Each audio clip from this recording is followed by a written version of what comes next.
ça fait 2 ans qu'en fait, sans m'en rendre compte, je mets toujours des événements qu'ensuite je ne peux pas annuler pendant la commémoration, alors même que je participe à l'organisation de la commémoration puisque je fais partie du collectif Tivoli 9 avril. Donc voilà, mais c'est vrai que j'ai énormément de mal à me confronter voilà, à cette commémoration et à être là le jour même et à me remettre en fait dans cette ambiance un peu de l'explosion d'il y a 2 ans, alors même qu'il y a quand même 2 années qui sont passées. Oui, ça passe vite, hein, malheureusement. On se souvient effectivement de ce drame qui a frappé en pleine nuit et je vais être obligé de vous poser quelques questions autour de ça. Qu'est-ce qui vous en reste, vous, aujourd'hui? D'abord, comme souvenir, c'est la soudaineté de ce qui s'est passé ou c'est ensuite quand ça s'est enclenché et que tout a continué?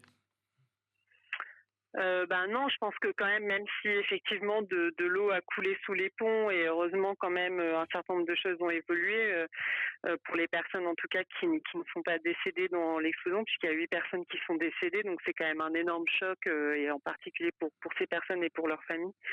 Voilà, mais nous de notre côté, donc moi j'habitais en fait dans un immeuble mitoyen de celui qui a explosé, donc une partie de mon appartement a explosé aussi le soir même, mais heureusement j'étais sortie boire un verre. Donc ça rappelle quand même toujours voilà cette question du risque de si on avait été dans la pièce, qu'est-ce qui se serait passé, etc. Bon, cette partie-là, elle s'est un petit peu amoindrie avec le temps qui passe, mais c'est vrai que ça produit un rapport au chez soi, à ses propres affaires, puisque moi j'ai perdu quand même une grande partie de mes affaires, de mes meubles, de mes photos, de mes souvenirs. Enfin voilà, ça produit un rapport au chez soi qui est quand même très particulier, une déstabilisation quand même assez forte qui perdure dans le temps plus qu'on ne pourrait le croire.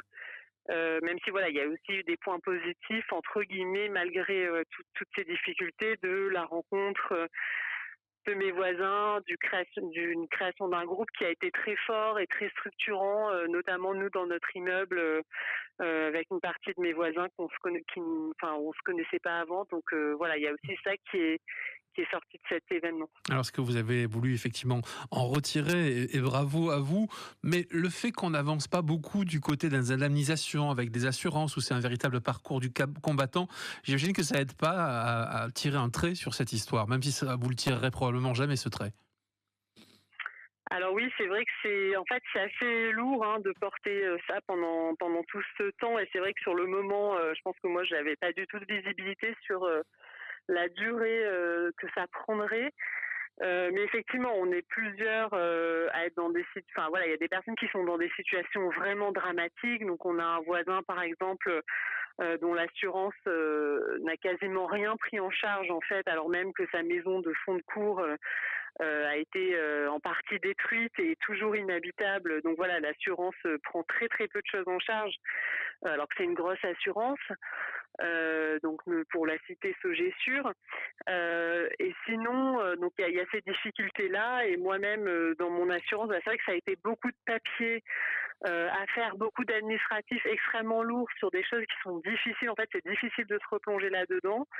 Et donc moi, j'ai là pour l'instant été indemnisée d'une partie des choses que j'ai perdues, mais c'est vrai pas à hauteur de ce que j'ai perdu, puisqu'il y a une limite dans mon contrat, voilà. Et donc l'assurance se replie sur cette question du contrat et donc ne rembourse pas tout ce qui a été perdu.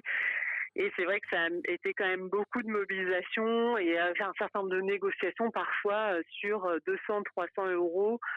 Voilà, et donc on voit qu'autour de nous, en fait, on est perdu un peu dans des imbroglios administrativo-juridiques, où aussi un certain nombre d'entreprises jouent un peu la montre en espérant que les gens vont lâcher prise, vont laisser tomber, tout ça pour eux gagner quelques milliers d'euros ou au grand maximum dizaines de milliers d'euros, alors que ça a été une épreuve quand même assez déstabilisante et qui peut être très précarisante dans le parcours d'un certain nombre de personnes.